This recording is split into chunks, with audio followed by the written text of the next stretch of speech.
Hey, what's going on YouTube? This is just College Stu coming at you with another tutorial about how to make some molecule looking stuff. Hope this tutorial works out, and just want to say if you can, just go check out my blog at skarchclothing.blogspot.com.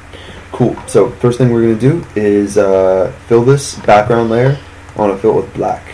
So fill it with black, it just turns nice and black. New layer, right on top of that, we're going to take our marquee tool, our ellipse marquee tool, and just hold shift and then drag out a nice little atom looking molecule, proton neutron looking thing. So that looks pretty good. Maybe just a touch bigger. Yeah, it looks good. And then what I want to do here is I want to go to our color picker, and just do a strong red, and then pull out your paint bucket and just fill that right there. And then I want to select this layer and make a new one right on top of it, and then come to your picker again, and then I want to do a bright blue. So now you can see, now you can deselect it, and now we have a red and blue one.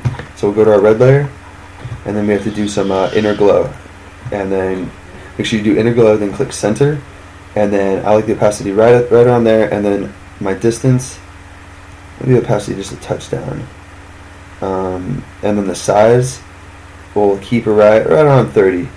30 is not too bad. And alright, then we have to do the same thing to the blue, and then we go inner glow, and make sure you have white selected, and then go to center, and then make the size a little bit bigger. It's not too bad, right around 30, looks good. Cool. And as you can see, there's the effects and the inner glow and stuff. If you want to get rid of that, just click this little up arrow next to the functions button, and it should work out. And then now you need to create two new red layers, and then 3 new blue layers. And so you can see that all these guys are just hanging out right here, and they're just hiding. So it's not too bad. So we're going to take our first red layer, and we're just going to put it like wherever we want, in the center where we want to build from. Then we're going to take our next blue layer and put that just right on top of it, sort of. And so you can see that you're trying to make a circle right now. And then select another red layer and put that on top of the blue layer that you just worked with, and then work with it right there. And then select another blue layer, put it right there. Looks good. And then select your final red layer and put that on top of the blue layer you just worked with. Right there is pretty good. Then select your final blue layer. Yeah, it doesn't. This doesn't look perfect, but you could switch them around however you want. Except I want the take this one guy first, and we'll just move that out a little. That looks pretty good actually. And then we'll take this final blue layer. First, have your bottommost red dot selected, and click Control and click on the thumbnail so you select it, and then come up to your top blue one right there, and then click Mask, or select that layer, then click the mask. And so as you can see, it only goes in the red, but what we want to do is invert that mask, and then so you can see it just pops out right behind it, and so it looks like it's all falling. And we're going to take that other blue layer, just whatever, another dot, and then just make another blue circle right there. And then we're going to throw this one, and this one's going to go on top fully. Cool. So just put it right in the center right there. Doesn't look too bad. And then what next you can do, we want to make one more dot layer. This will come in handy for when you do the electrons later. And so as you can see, this one's just hanging out right here. I'm going to put this right here, but I'm just going to forget about it for right now because we're not really going to work with it. And so we'll take these layers, except the one that we just messed around with, and we'll say merge layers. So we have this guy we're going to save for later, but we're not going to work with right now. And then we're going to take all these, and then I want to make a new layer of the same exact thing. So just click the thumbnail and then drag it down, and then select the back one of these layers, the one that's behind it, and go blur, Gaussian blur. And then this one, it'll just add a nice little glow behind it. A little too much. It doesn't. Yeah, it's alright. Doesn't look too bad. And then click OK. And then let's just merge these two to keep it clean.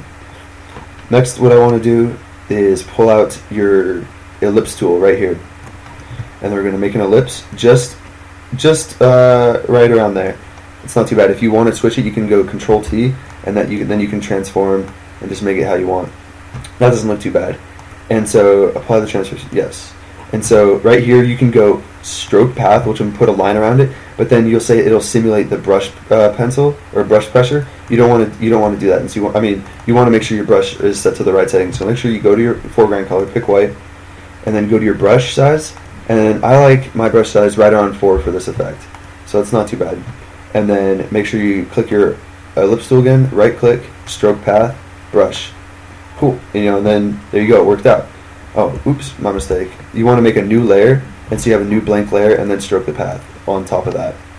New layer, cool. And yeah, so that's pretty much it. So you're pretty much done with that path, and so if you don't want to see that line, you can, there's a couple ways of doing it, but just take this work path and just drag it to the trash can, and then you won't see that line anymore, and you just have the rounded ellipse.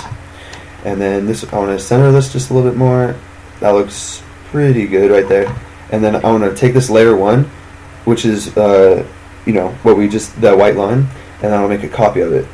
And so now there's 2 copies, and I'll just select the bottom of the 2 copies and go filter, blur, Gaussian blur, and then just make it, that's a little too much. It doesn't look too bad. We'll just do that. And then, so now you can see they added a blur behind it right here. And then we'll select these 2 layers, merge them, and so now they're one thing. And then I want to make a copy of that, of what we just merged. And then click Control T, and then just drag it and turn it. And then make a new, click the check mark, or click Enter, and then make a new one, and then Control T, and then just turn it right there. So as you can see, we're starting to get that electric feel. Okay, and then so now we will come and we'll remember that layer that we were messing around with earlier that we have right here. Let's click Control T on it, or just click Control then the thumbnail, and then we want to fill this guy with white. Let's make sure its foreground color is white, and that looks pretty good. And then we can deselect that, but that's a little too big, and electrons are smaller anyway, so we'll just make it a touch smaller. Cool, that looks good. And we'll make 3 copies of it, so we can throw some 3 guys on there, and then just come and throw these in places that you want. And make sure you throw it on a different axis each time, because you'll get that guy that's really technical, and he'll be like, wait a minute. And we'll throw it like right there. Doesn't look too bad. Right there. Cool. And then you can. There's different types of blurs that you can do with this. And so, but pretty much with this one, I think all I want to do is just a Gaussian blur. And so we'll see. And then so just merge these layers, and then we'll do blur, Gaussian blur, way too much. And so make sure you go blur, Gaussian blur, and then this pixels, I'm going to have it right around 1.5 pixels. And then almost finishing up, we're going to come over here and we're going to take our smudge tool and make sure it's just a touch smaller than the electron size, and then just click in the center and like drag out, and so you get that motion effect. So it's like you're motioning, and my strength is at 61% right now. Just click around, and so it looks like it's moving. Cool. That's pretty much it. You can select all these layers and then merge them, and so you have one.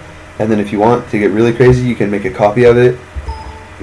Click Control T, and then if you click Shift and all at the same time and drag it down, you can make it smaller and drag this guy in the background over here and make sure it's behind it, because that one looks further away, so you want to make sure it's behind it. Doesn't look too bad. Maybe one more, and then Control T. Make it this one super small because this guy's in the distance. My mistake. Cool. It looks not too bad. And so here's a simple way, pretty easy. It didn't take that long to make this cool looking molecule thing. So if you have any questions, just message me or email me, and remember to go check out my blog at scarchclothing.blogspot.com. Hope it worked out for you. Have fun.